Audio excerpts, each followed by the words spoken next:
Object है इसका जो वेट है, इसका जो वेट है वो किसकी तरफ, उसकी डायरेक्शन किसकी तरफ होगी, नीचे की तरफ। और पानी जो है ये बायोन फोर्स क्या कर रहा है, ये ऊपर की तरफ अप्लाई कर रहा है ताकि ये इसको ऊपर की तरफ खींचे, ठीक है। तो क्या होता है, इस वजह से जैसे ही जो बोट है ये डिस्प्लेस करता है पानी को, तो बायोन फोर्स जो है वो इंक्रीज होता है, जिसकी वजह से ऊपर की तरफ सरफेस पे आ जाता है। तो अगर हम देखेंगे तो ये बोट क्या है, ये डूबने से बचता है, किसकी वजह से, जो ये बायोन फोर्स इस पे अप्लाई हो रहा है। अब देखो आर्किमिडीज प्रिंसिपल क्या बोलता है कि बायोन फोर्स किसके बराबर होता है, जो वो लिक्विड का वेट डिस्प्लेस हो रहा है, यानी जो बोट यहाँ पे लिक्विड को डिस्प्लेस कर रहा है, तो उसके बराबर क्या होगा, हमारा जो वेट है, यानी जो बोट है उस टाइम पे जो फोर्स अप्लाई हो रहा है वो उसके बराबर होता है। तो जब बोट फ्लोट कर रहा है तो जो वेट होगा वाटर का जो डिस्प्लेस हो रहा है किसकी वजह से, बोट की वजह से, वो किसके बराबर होगा, वो बराबर होगा वेट ऑफ बोट के बराबर। फ्लोटेशन भी हमें यही बोलता है प्रिंसिपल की जब वेट जो है ऑब्जेक्ट का, ठीक, वो बराबर होगा किसके, जितना वो लिक्विड को डिस्प्लेस कर रहा है, तब जाके हमारा जो ऑब्जेक्ट है वो फ्लोट करेगा। यानी अगर हम बात करेंगे यहाँ पे बोट की, जितना इसका वेट है, जितना वो किसके बराबर होगा, कि जितना ये लिक्विड डिस्प्लेस कर रहा है, ठीक है, ये उतना ही लिक्विड को डिस्प्लेस करेगा और ये फ्लोट करेगा। लेकिन क्या होता है, अगर आप देखोगे जब ज्यादा से ज्यादा लोग इस बोट में आ जाते हैं, यानी वेट तो बढ़ जाता है उससे। अब जब वेट बढ़ेगा तो ज्यादा से ज्यादा ये पानी के अंदर जाएगा। यहाँ पे तो हमने देखा इतना पोर्शन बोट का यहाँ अंदर था, लेकिन जैसे ही इस बोट में क्या आ गए, जैसे इसमें अगर हम देखेंगे लोग आ गए, तो हम देखते हैं इतना पोर्शन जो है वो क्या हो जाता है, वो पानी के अंदर हो जाता है। अब आप देखो, अब ये ज्यादा लिक्विड को डिस्प्लेस कर रहा है, जब ये ज्यादा लिक्विड को डिस्प्लेस कर रहा है, हमने फैक्टर्स देखे थे, ठीक है, जितना ये ज्यादा लिक्विड को डिस्प्लेस करेगा उतना ज्यादा बायोट फोर्स जो है वो इंक्रीज होगा। जब बायोट फोर्स ज्यादा इंक्रीज होगा तो उससे क्या होगा, ये फ्लोट करेगा, ठीक, जब ये फ्लोट करेंगे जब ज्यादा से ज्यादा। लेकिन उस टाइम पे क्या होता है, हमारा जो वेट होता है इस बोट का वो बराबर होता है किसके बराबर हो जाता है, वो बराबर हो जाता है जो जितना ये लिक्विड डिस्प्लेस कर रहा है उसके वेट के बराबर। लेकिन जैसे इसका वेट ज्यादा हो जाता है बोट का, यानी अगर हमने और ज्यादा लोग इसमें चढ़ गए, तो उससे क्या हो गया, इसका जो वेट है वो इंक्रीज हो जाएगा। बोट का वेट क्या होगा, बोट का वेट होगा इंक्रीज, जिसकी वजह से क्या होगा, हमारा जो लिक्विड डिस्प्लेस कर रहा है तो वो तो कम हो जाएगा उसे, यानी जब वेट इसका ज्यादा आ गया। अब बोट का वेट तो ज्यादा हो गया, किसके वेट से, जो लिक्विड है उसके वेट से ज्यादा हो गया, क्योंकि इसमें ज्यादा लोग आ गए। तो उससे क्या होगा, हमारा जो बोट है ये डूब जाएगा। आपने देखा होगा किसी केसेस में, जब पहले बोट होता है, जब उसमें कम लोग होते वो आसानी से फ्लोट करता है, लेकिन जब उसमें ज्यादा से ज्यादा लोग चढ़ते तो वो बोट डूब जाता है। क्यों डूब जाता है, क्योंकि उसका जो वेट है बोट का वो ज्यादा हो जाता है उस टाइम पे, देन किसके, जो वेट लिक्विड का होता है, जो वो डिस्प्लेस करना होता है, उससे ज्यादा हो जाता है बोट का वेट, और जिसकी वजह से हमारा जो बोट है वो डूब जाता है। ठीक है, ठीक, इतना समझ आया। अब देखो, मैंने आपको बोला था पहली लेक्चर में कि जो आयरन नेल है जब हम इसको पानी में डालते हैं तो वो डूब जाता है, लेकिन अगर हम वुड का एक पीस लेंगे उसको हम पानी के ऊपर रखेंगे तो वो फ्लोट करता है। ऐसा क्यों होता है, ऐसा हम कैसे प्रिडिक्ट कर सकते हैं, तो ये हम प्रिडिक्ट करते हैं on the base of density, यानी जो ऑब्जेक्ट्स है इनकी डेंसिटी क्या है, उस बेसिस पे हम बोलते हैं ऑब्जेक्ट फ्लोट करेगा, ऑब्जेक्ट डूब जाएगा, ऑब्जेक्ट का क्या होगा। ठीक है, अगर हम देखेंगे अब डेंसिटी के बारे में, हमारे पास अगर हम डेंसिटी की बात करेंगे तो उसमें हमारे पास 3 केसेस आते हैं। ये मैंने आपको प्रीवियस लेक्चर में भी बोला था, डेंसिटी के केस पे हमारे पास 3 केसेस आ जाते हैं। पहला केस क्या होता है कि अगर हमारे पास जो ऑब्जेक्ट है, अगर हम ऑब्जेक्ट की बात करेंगे जिसको हम पानी में इमर्स करते हैं, अब अगर इसकी डेंसिटी, ऑब्जेक्ट की डेंसिटी क्या होगी, अगर ऑब्जेक्ट की डेंसिटी कम होगी, किसकी, किससे,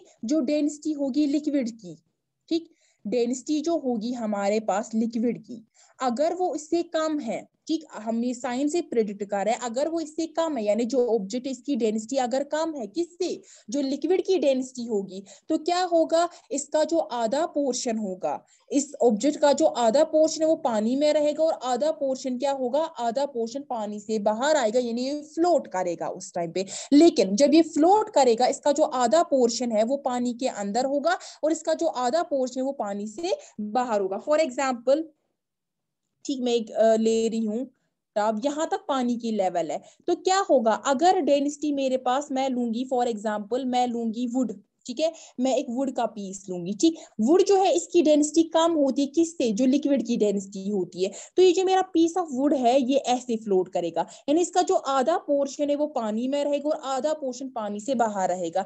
ऐसे अगर हम कॉर्क की एग्जांपल लेंगे, जो कॉर्क होता है इसकी जो डेंसिटी होती है वो कम होती है किससे, डेंसिटी ऑफ लिक्विड से, तो ये भी फ्लोट करता है। या अगर हम देखेंगे आइस, आप क्या करना आज, आप आइस क्यूब लेना, ठीक है, आप आइस लेना, आप देखोगे ये फ्लोट करेगा इस वाटर पे, लेकिन आइस का जो आधा पोर्शन है वो पानी के अंदर रहेगा और आधा पोर्शन पानी से बाहर रहेगा। ऐसे अगर हम देखेंगे आयरन, अगर हम देखेंगे जो आयरन होता है और मर्क्यूरी, हम मर्क्यूरी यहाँ पे लिक्विड लेंगे, ठीक है। अगर हम आयरन की बात करेंगे, आयरन की जो डेंसिटी होती है, ठीक, मैं बात कर रही हूँ आयरन की अभी, क्या अगर हम आयरन और मर्क्यूरी का देखेंगे, आयरन की जो डेंसिटी होती है वो मर्क्यूरी से कम होती है। तो आयरन जो होता है, अगर नेल, एक कील जो है आयरन का वो हम मर्क्यूरी में डालेंगे, हम देखेंगे कैसे ये आयरन नेल फ्लोट करेगा उस मर्क्यूरी पे। लेकिन याद रखना यहाँ पे क्या कंडीशन है, यहाँ पे जो हमारा ऑब्जेक्ट है इसका जो हाफ पोर्शन है वो पानी के अंदर होगा और जो हाफ पोर्शन है वो पानी से बाहर होगा, जैसे मैंने आपको यहाँ पे इस डायग्राम में दिखाया है। यहाँ पे क्या है, जो ये ऑब्जेक्ट है इसकी डेंसिटी कम है किससे, जो ये लिक्विड है जिसमें हम इसको इमर्स कर रहे हैं, ये लिक्विड कुछ भी हो सकता है, मर्क्यूरी लो, कुछ भी आप लो, ठीक है, आप कोई भी लिक्विड ले सकते, चाहे आप पानी लो। तो यहाँ पे क्या होगा, हमारा जो ऑब्जेक्ट इसका जो हाफ, ये फ्लोट करेगा,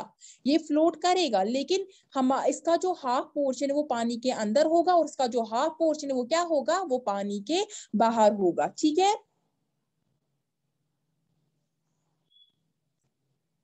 इतना समझ आया, इतना समझ आया सबको? नहीं। जी चलिए ठीक है, तो मैं आगे बढ़, ये तो था फर्स्ट केस जहां पे हमारा जो ऑब्जेक्ट है उसकी डेंसिटी कम है किससे, लिक्विड से, जिसमें हम इसको इमर्स कर रहे हैं। अब हम क्या करेंगे, हम दूसरा केस लेंगे। दूसरे केस में हम क्या करेंगे, हमारा जो ऑब्जेक्ट है उसकी डेंसिटी जो होगी वो बराबर होगी किसकी डेंसिटी के बराबर, जिस लिक्विड में हम इसको इमर्स कर रहे हैं। यानी दूसरे केस में क्या है कि हमारा जो ऑब्जेक्ट है इसकी जो डेंसिटी है, या हम एवरेज डेंसिटी भी बोल सकते हैं, ठीक है, इसकी जो डेंसिटी है वो बराबर है किसके, डेंसिटी ऑफ लिक्विड जिसमें हम इसको इमर्स कर रहे हैं। तो उस केस में भी क्या होगा, हमारा जो ऑब्जेक्ट है ये फ्लोट करेगा, लेकिन अब यहाँ पे क्या होगा, यहाँ पे आधा पोर्शन पानी के अंदर रहेगा, आधा बाहर रहेगा, या सारा पोर्शन पानी के अंदर रहेगा, या सारा पोर्शन पानी से बाहर रहेगा। तो यहाँ पे क्या होगा, हमारा जो ऑब्जेक्ट है, अगर ये पानी की लेवल है, वो ऐसे सरफेस को टच करेगा, लेकिन वो इमर्स होगा किसमें, पानी के अंदर वो इमर्स होगा, वो पानी के अंदर उसका सारा पोर्शन रहेगा, लेकिन क्या होगा, वो सरफेस को टच करेगा, यानी वो फ्लोट करेगा इस केस में। कब, जब हमारा जो ऑब्जेक्ट है उसकी डेंसिटी किसके बराबर है, जो हमारा लिक्विड है उसकी डेंसिटी के बराबर, जिस लिक्विड में हम उसको इमर्स कर रहे हैं, उस केस में भी हमारा ऑब्जेक्ट फ्लोट करेगा। But the condition here is that कि वो फ्लोट करेगा और उसका जो ऊपर वाला पोर्शन है वो सरफेस को टच करेगा, वाटर के सरफेस, या हम बोलेंगे लिक्विड के सरफेस को टच करेगा, लेकिन वो भी फ्लोट करेगा। अगर आप क्या देखोगे, टार, टार क्या होता है, किसी को कुछ पता, इसका कलर क्या होता है, टार जो होता है इसका ब्लैक कलर होता है, ठीक है, ब्लैक ब्राउन कलर, और ये कोल पेट्रोलियम वगैरह से ही बनता है ये टार हमारा, ठीक। अब देखो ये तो होगी दूसरा केस। अब थर्ड केस क्या है हमारा, कि अगर हमारा जो ऑब्जेक्ट है इसकी डेंसिटी ज्यादा होगी लिक्विड से जिसमें हम इमर्स कर रहे हैं। थर्ड क्या है हमारा, कि हमारा जो ऑब्जेक्ट है इसकी डेंसिटी क्या है, इसकी डेंसिटी ज्यादा है किससे, डेंसिटी ऑफ लिक्विड जिसमें हम इसको क्या कर रहे हैं, जिसमें हम इसको इमर्स कर रहे हैं। तो उस केस में क्या होगा, हमारा जो ये ऑब्जेक्ट है ये फ्लोट नहीं करेगा, बल्कि ये पूरी तरह डूब जाएगा, ये पूरी तरह पानी के नीचे बॉटम में चला जाएगा। फॉर एग्जाम्पल अगर हम कोई भी आयरन लेंगे, ठीक, हम लेंगे लिक्विड, लेकिन यहाँ पे लिक्विड क्या हम लेंगे पानी, हम यहाँ पे मर्क्यूरी नहीं लेंगे। अगर हमने लिक्विड मर्क्यूरी लिया, अगर हमने क्या लिया, अगर हमने मर्क्यूरी लिया तो उस केस में क्या होगा, मर्क्यूरी के केस में वो जो हमारा आयरन नेल है वो फ्लोट करेगा, क्योंकि आयरन नेल की जो डेंसिटी होती है वो कम होती है मर्क्यूरी से। लेकिन अगर हम आयरन और वाटर को कंपेयर करेंगे, आयरन और वाटर को कंपेयर करने से हमें पता चलता है कि आयरन की डेंसिटी ज्यादा होती है वाटर से। जब हम आयरन नेल को इस पानी में डालेंगे तो वो आयरन नेल नीचे बॉटम में क्या होगा, बॉटम में रहेगा, यानी वो सिंक करेगा इसमें। कब, जब ऑब्जेक्ट हमारा जो है उसकी डेंसिटी ज्यादा होगी देन किससे, जिस लिक्विड में हम उसको इमर्स कर रहे हैं उसकी डेंसिटी से ज्यादा। एक तो होगी आयरन की बात, ठीक है, आयरन की बात होगी। इसके बावजूद हम बोल सकते हैं कि एल्यूमिनियम, ठीक है, एल्यूमिनियम गोल्ड जो होते हैं इनकी हायर डेंसिटी होती है वाटर से, ठीक है, एल्यूमिनियम और गोल्ड, एल्यूमिनियम और गोल्ड को जब हम पानी में डालते हैं, इमर्स करते हैं, वो सिंक हो जाते हैं। या अगर हम बात करेंगे इसके बावजूद ग्लास, ग्लास की ज्यादा डेंसिटी होती है वाटर से, तो जब हम ग्लास को पानी में डालते हैं तो वो जो ग्लास है वो नीचे आ जाता है, क्या आ जाता है, नीचे, यानी सिंक करता है। ठीक, तीन केसेस आपको समझ आए, तीनों केसेस क्या क्या है, सबको समझ आए ये तीन केसेस। पहले केस में हमारा जो ऑब्जेक्ट है उसकी डेंसिटी क्या है, उसकी डेंसिटी जब कम होगी लिक्विड से तो वो फ्लोट करेगा, लेकिन the condition here is that इसका जो हाफ पोर्शन है it will be under the water, और इसका जो हाफ पोर्शन है वो पानी से बाहर होगा। Then the second case was that कि when the object has a we can see density equal to that of what, liquid, तो उस टाइम पे हमारा जो ऑब्जेक्ट है it will also float, but लेकिन क्या होगा, इसका जो सारा portion it will be under the water. ठीक, देन अगर हम देखेंगे थर्ड केस हमारा था कि जो ऑब्जेक्ट है अगर उसका डेंसिटी ज्यादा है देन किससे, जो लिक्विड जिसमें हम इमर्स कर रहे हैं इसको, देन वहां पे उस केसेस में क्या होगा, हमारा जो ऑब्जेक्ट है इट विल सिंक। ठीक है, ठीक। अब देखो जो हमारे शिप्स होते हैं, अभी तक मैंने आपको आयरन की तो एग्जांपल दी कि आयरन की density is greater than that of what, water, तो आयरन डूब जाता है, यानी सिंक हो जाता है। लेकिन आपने देखे हैं शिप्स, शिप्स देखे हैं, शिप्स क्या होते हैं, वो किससे बने होते हैं, वो आयरन के बने होते हैं, वो स्टील के बने होते हैं। ठीक है, तो वो क्यों नहीं डूब जाते हैं, उनका भी एक रीजन होगा वो क्यों डूब नहीं जाते हैं। किसी को पता है इसके बारे में कुछ आइडिया, क्यों नहीं वो डूब जाते हैं,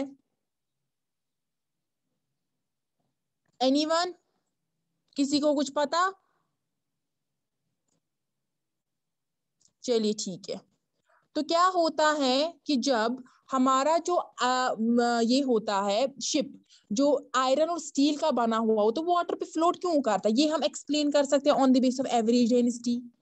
एवरेज डेंसिटी के बेसिस पे हम क्या करेंगे, एवरेज डेंसिटी के बेसिस पे हम इसको एक्सप्लेन करेंगे। शिप्स जो होते हैं ये सॉलिड ब्लॉक नहीं होता आयरन स्टील का, हम देखेंगे आयरन नेल ये होता है सॉलिड ब्लॉक आयरन का, लेकिन जो शिप्स होते हैं ये सॉलिड ब्लॉक नहीं होते आयरन और स्टील का, बल्कि शिप क्या होता है, ये एक हॉलो ऑब्जेक्ट होता है जो आयरन और स्टील का बना होता है, जिसमें बहुत ज्यादा अमाउंट ऑफ एयर होता है इसके अंदर। हॉलो होता है ना, अंदर से खोखला होता है जिसमें एयर होता है। तो क्या होता है, एयर की अगर हम बात करेंगे, एयर की तो डेंसिटी कम होती है, राइट, एयर की जो डेंसिटी होती है वो कम होती है, तो सबको पता होगा एयर की डेंसिटी कम होती है। तो जब इसमें बहुत ज्यादा अमाउंट ऑफ एयर प्रेजेंट होगा तो एवरेज डेंसिटी, एवरेज क्या होगी, हम बोलेंगे कि जो डेंसिटी है टोटल शिप की वहां पे, यानी density of iron, density of steel plus density of air जितना है वो अगर हम टोटल निकालेंगे that is average density of ship. तो जो एवरेज डेंसिटी होगी शिप की वो कम होगी वाटर से, तो उस केस में क्या होगा, हमारा जो शिप है ये फ्लोट करेगा वाटर में। ठीक, तो क्या हमने देखा कि जो शिप आयरन और स्टील का बना होता है वो फ्लोट करता है, क्यों, क्योंकि इसकी जो एवरेज डेंसिटी होती है वो कम होती है वाटर से। किस वजह से, क्योंकि इसमें एयर प्रेजेंट होता है बहुत ज्यादा। ठीक है, तो ये हॉलो ऑब्जेक्ट्स होते हैं जो डेंस मटेरियल के बने होते हैं, मेटल्स के बने हुए होते हैं, वो फ्लोट करते हैं वाटर पे, क्यों, क्योंकि इनमें बहुत ज्यादा अमाउंट ऑफ एयर प्रेजेंट होता है, और हमें पता है एयर जो है इसकी जो डेंसिटी होती है वो कम होती है as compare to what, as compare to liquid, यानी एज कंपेयर टू वाटर जो है हमारा, उससे इसकी डेंसिटी कम होती है। तो जब शिप को वाटर में रखते हैं तो ये सिंक नहीं करता, ये थोड़े लेवल तक तो सिंक करता है, लेकिन क्या होता है, कब तक ये सिंक करेगा, जब तक इसका जो वेट है वाटर का वो जब तक इस ऑब्जेक्ट यानी शिप का वेट बराबर आएगा किसके, जितना पोर्शन ये वाटर का डिस्प्लेस कर रहा है उसके वेट के बराबर, तो उसके बाद क्या होगा, हमारा जो शिप है वो फ्लोट करना स्टार्ट करेगा। और तो इसलिए हम बोलते हैं जो ये हेवी शिप्स होते हैं ये फ्लोट करते हैं, क्योंकि ये क्या करते हैं, ये एक अमाउंट ऑफ वाटर को डिस्प्लेस करते हैं, एक लार्ज अमाउंट ऑफ वाटर को डिस्प्लेस करते हैं, जिसकी वजह से क्या होता है, इसमें बायोंट फोर्स इंक्रीज होता है। ये हम दूसरे वे में भी इसको डिफाइन कर सकते हैं। पहले वे में हमने एवरेज डेंसिटी के बेसिस पे डिफाइन किया, दूसरे केस में हम क्या कर सकते हैं, बायोंट फोर्स के बेसिस पे हम डिफाइन कर सकते हैं। यानी जब हमारा जो शिप है जब ये फ्लोट करेगा, कब, जब ये एक बहुत ज्यादा अमाउंट ऑफ वाटर को डिस्प्लेस करेगा, और उससे क्या होगा, उससे बायोंट फोर्स ऑटोमेटिकली इंक्रीज होगा, क्योंकि हमने देखा था कि जब हमारा लिक्विड का पोर्शन ज्यादा डिस्प्लेस होगा, ठीक है, ज्यादा वहां पे बायोंट फोर्स ज्यादा इंक्रीज होगा, तो जब बायोंट फोर्स ज्यादा तो ये फ्लोट होगा ऑटोमेटिकली, ठीक है, ये फ्लोट करेगा। समझ आया यहां तक सबको? किसी का कोई क्वेश्चन यहां तक? किसी को कोई क्वेश्चन पूछना है यहां तक? अगर है तो वो पूछेगा अभी। आफ्ताब हुसैन, आपने अपना रोल नंबर मेंशन क्यों नहीं किया है? मुझे कितनी बार बोलना है? हर किसी क्लास में मुझे बोलना होता है, आप रोल नंबर मेंशन कीजिए अपना।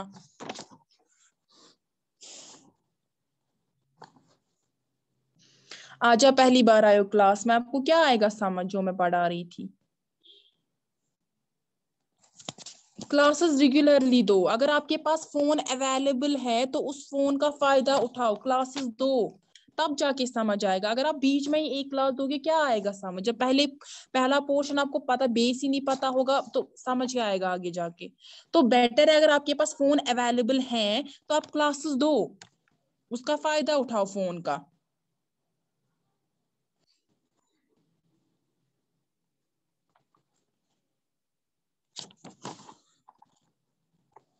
कुछ ऐसे स्टूडेंट्स हैं जो रेगुलरली क्लास देते हैं, लेकिन कुछ ऐसे जो नहीं देते हैं।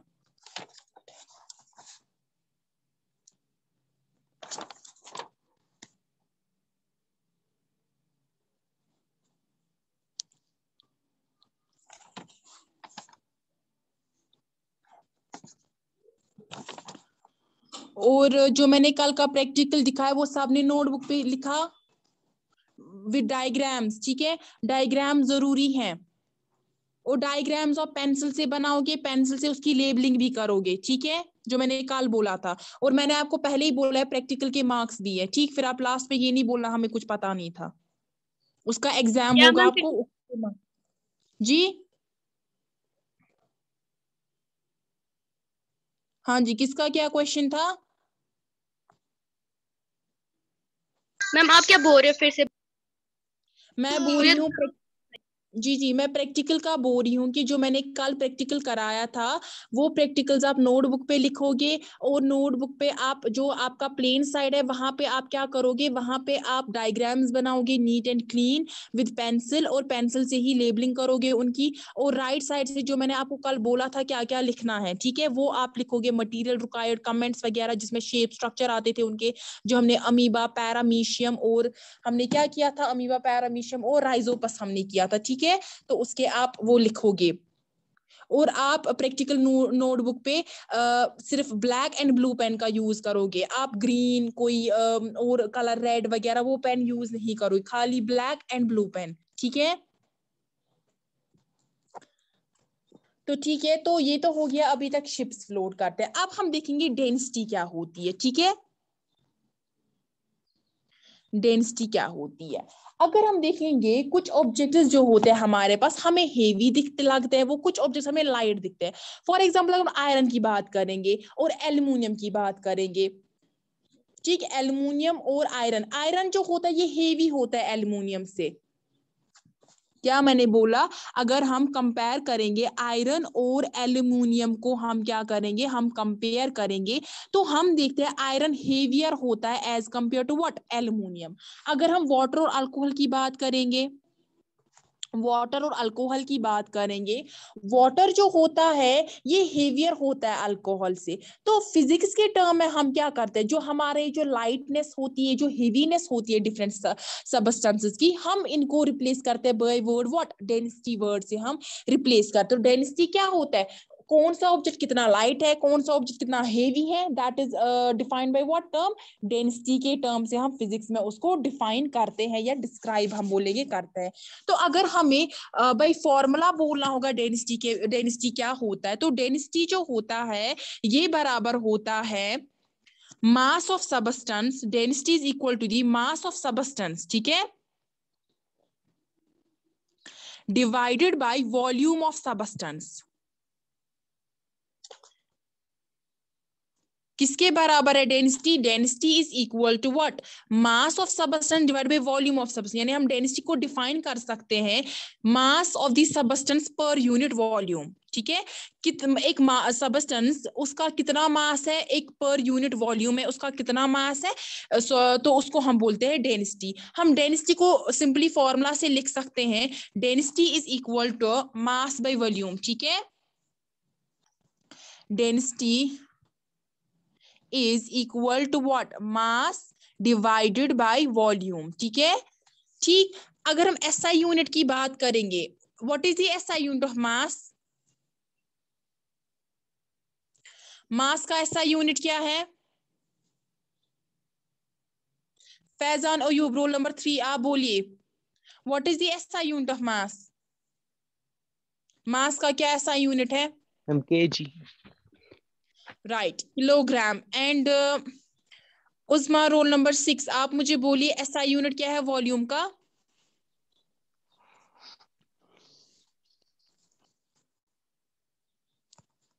कोई और, किसी को पता है SI यूनिट क्या है वॉल्यूम का, मास का किलोग्राम है, KG, what is the SI unit of volume.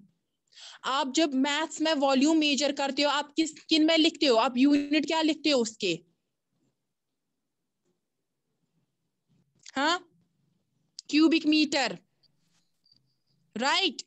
और अगर आप कम टर्म्स में लिखते हो सेंटीमीटर क्यूब आप लिखते हो वॉल्यूम को। वॉल्यूम क्या होता है, लेंथ ब्रेड हाइट, मैथ्स में पढ़ा है ना। तो क्या होता है वहां पे, किन में हम यूनिट्स में मेजर करते हैं, मीटर क्यूब, या हम बोलते हैं इसको क्यूबिक मीटर, क्या बोलते हैं, क्यूबिक मीटर। तो अगर हम डेंसिटी के SI यूनिट की बात करेंगे, क्या आएगी डेंसिटी की SI यूनिट, किलोग्राम, किलोग्राम, हाँ, kilograms per cubic metre, right, kilograms per cubic metre, kilograms per cubic metre, या हम क्या लिख सकते हैं इसको simply kg per m cube, या हम लिख सकते हैं इसको kg m raise power -3, right. ठीक, क्या है यूनिट्स अब डेंसिटी के, केजी पर क्यूबिक मीटर, या हम बोल सकते हैं केजी पर मीटर क्यूब, और we can say kg m raise power -3, क्योंकि ये डिवाइड में है, जब मीटर क्यूब ऊपर चला जाएगा तो ऊपर 3 पे क्या आएगा, -3 आएगा, राइट। अगर हम वाटर की डेंसिटी देखेंगे, वाटर की जो डेंसिटी होती है वो होती है 1000 केजी पर मीटर क्यूब के बराबर, या हम इसको कैसे लिख सकते हैं,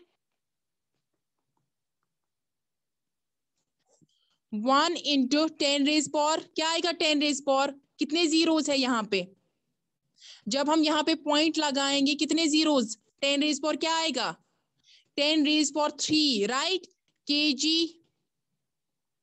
पर क्यूबिक मीटर, ठीक है, राइट। तो इसका मतलब क्या है, 1000 केजी पर क्यूबिक मीटर डेंसिटी है, इसका मतलब है कि जो वाटर है इसकी जो डेंसिटी है दैट इज 1000 किलोग्राम पर क्यूबिक मीटर, मतलब कि जो मास है एक क्यूबिक मीटर का, ठीक, जो मास है अगर हम देखेंगे एक वॉल्यूम जो है, अगर 1 मीटर क्यूब जो है वॉल्यूम है वाटर का, तो उसमें कितना मास होगा वाटर का, उसमें 1000 किलोग्राम मास होगा, ठीक है। अगर हम इस टर्म से देखेंगे, यानी जो हम डेंसिटी बोल रहे हैं कि हमारा जो वाटर है इसकी डेंसिटी है 1000 केजी पर क्यूबिक मीटर, तो हम बोल रहे हैं कि जो 1 मीटर क्यूबिक मीटर वॉल्यूम है वाटर का, जो 1 क्यूबिक मीटर वॉल्यूम है वाटर का, तो उसका कितना मास है, दैट इज 1000 kilograms, राइट? समझ आया इतना? मैं रिपीट करूं? रिपीट करना है मुझे कुछ?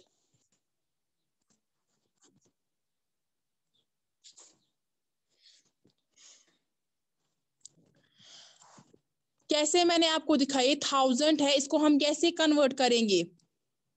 अगर हमें रेज टू दी पावर लगाना है इसको, यानी 10 के बेसिस पे हमें पावर लगाने हैं, 1 इंटू 10 रेज पावर कितने जीरो आएंगे? यानी अगर मैं पॉइंट लगा रही हूँ 1 यहाँ पे, तो कितने जीरोस है? 3 जीरोस है, ठीक है? 10 रेज पावर 3 kg पर क्यूबिक मीटर। अब मेरे पास अगर क्या होगा, 10,000 है, इसको अगर हम मुझे इस टर्म में क्या ये लाना है तो किसके बराबर आएगा? फॉर एग्जाम्पल 10 इंटू, मैं यहाँ पे 10 करूंगी, 10 इंटू 10 रेज पर क्या आएगा? जिसको मैं पूछूंगी वही आंसर करेगा। मोहम्मद मुसद्दिक, आप मुझे बोलिए क्या आएगा? 10 रेज पर क्या आएगा यहाँ पे? 10 इंटू, अगर मुझे 10,000 kg पर क्यूबिक मीटर को कन्वर्ट करना है, ठीक है, तो वो क्या आएगा? 10 इंटू 10 रेज पर व्हाट? 10 के ऊपर क्या आएगा?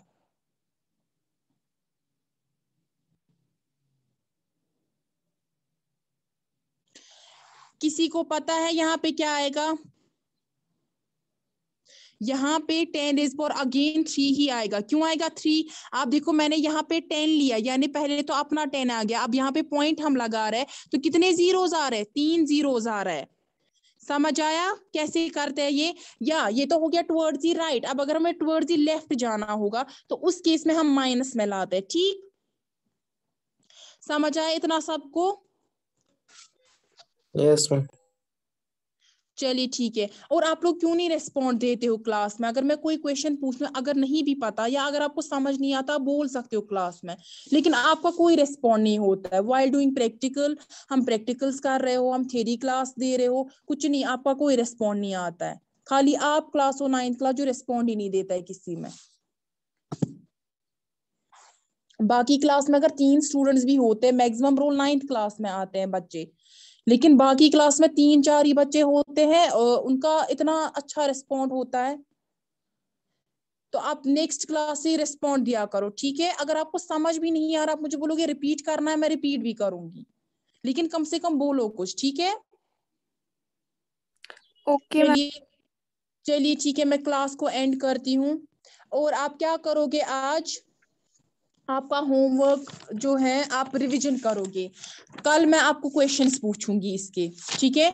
जो भी हमने अभी तक पढ़ा है उनमें से मैं क्वेश्चंस पूछूंगी लास्ट के 5 मिनट में। तो पहले हम अपना कंप्लीट करेंगे जो भी इसमें बचता है। इसमें अभी डेंसिटी, रिलेटिव डेंसिटी बचता है और स्पेसिफिक डेंसिटी बचता है, उसके हमें न्यूमेरिकल्स भी कल करना है, ठीक है? तो कल का क्लास बहुत ज्यादा इंपॉर्टेंट है, आप क्लास में रहोगे कल, क्योंकि इसकी जो न्यूमेरिकल्स है वो हमें बहुत ज्यादा इंपॉर्टेंट है, वो हमें करने हैं कल, ठीक?